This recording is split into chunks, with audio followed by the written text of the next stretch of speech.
Bismillahirrahmanirrahim. Assalamualaikum warahmatullahi wabarakatuh. Jumpa lagi dengan saya di Abil Maiwa Channel.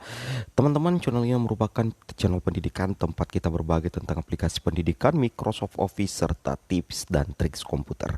Jadi pada video kali ini kembali lagi admin akan berbagi sebuah video informasi terkait peluang guru kategori P1, P2, dan P3 jika komitmen Kemendikbud itu disetujui Panselnas P3K, peluang lolos ASN menjadi besar.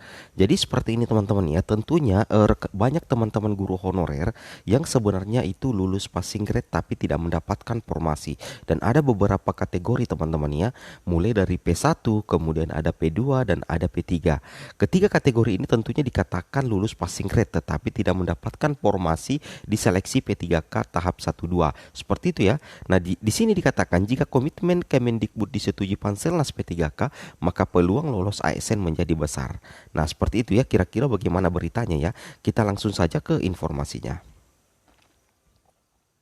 Jadi di sini perlu teman-teman pahami bahwa kita flashback dulu di beberapa bulan ke belakang, bahwasanya pemerintah itu telah memberlakukan kebijakan afirmasi serta kebijakan penyesuaian nilai ambang batas sebagai bentuk keberpihakan.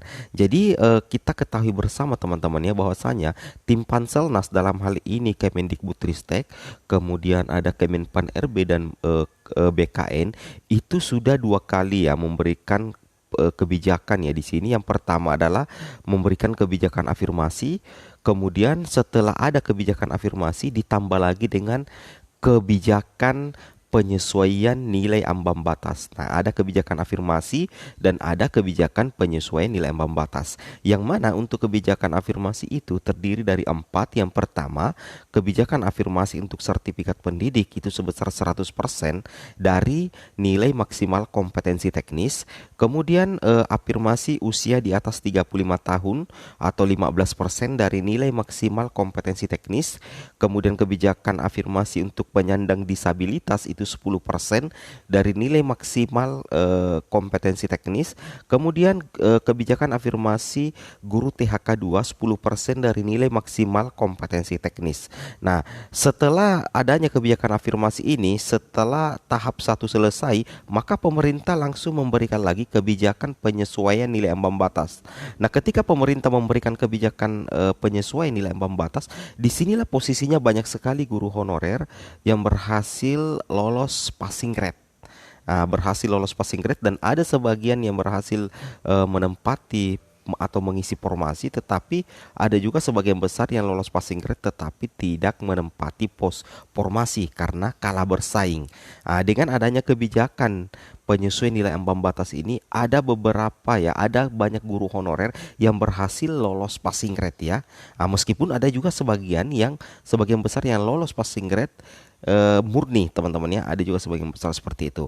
Nah, di sini adanya jenis penyesuaian nilai ambang batas itu sangat menguntungkan guru honorer. Karena di sini untuk guru honorer yang berusia di atas 50 tahun itu langsung diberikan nilai teknis 100%. Itu 100% dari nilai kompetensi teknis. Kemudian adanya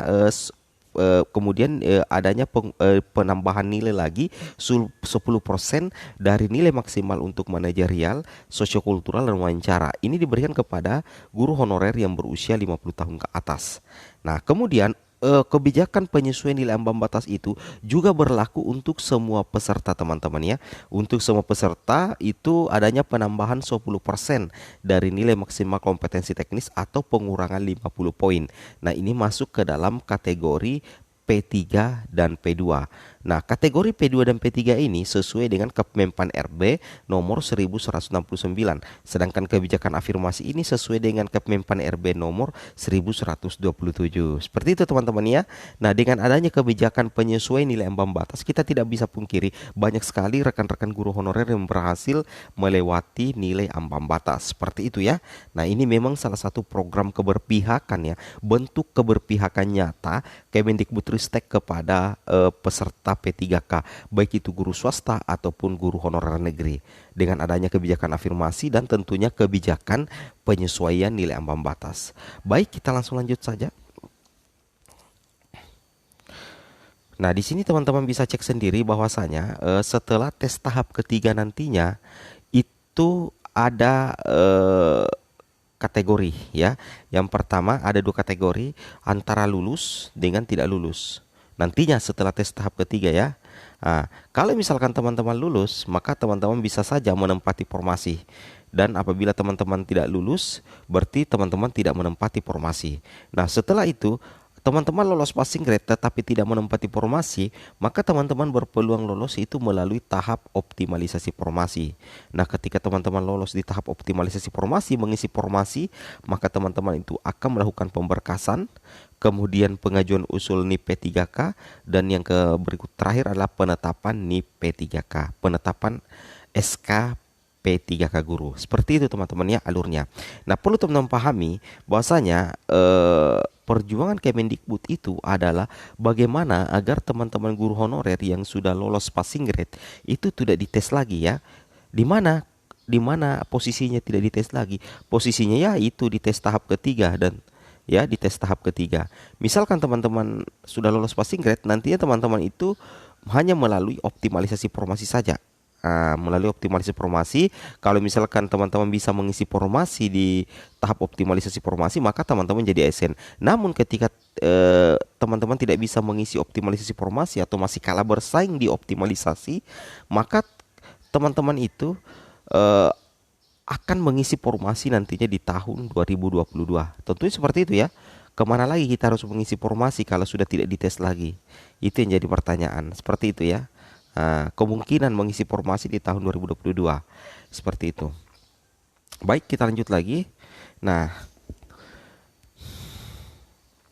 di sini posisinya bahwasanya guru honorer sekolah induk yang telah lulus passing grade namun kalah bersaing dengan guru swasta.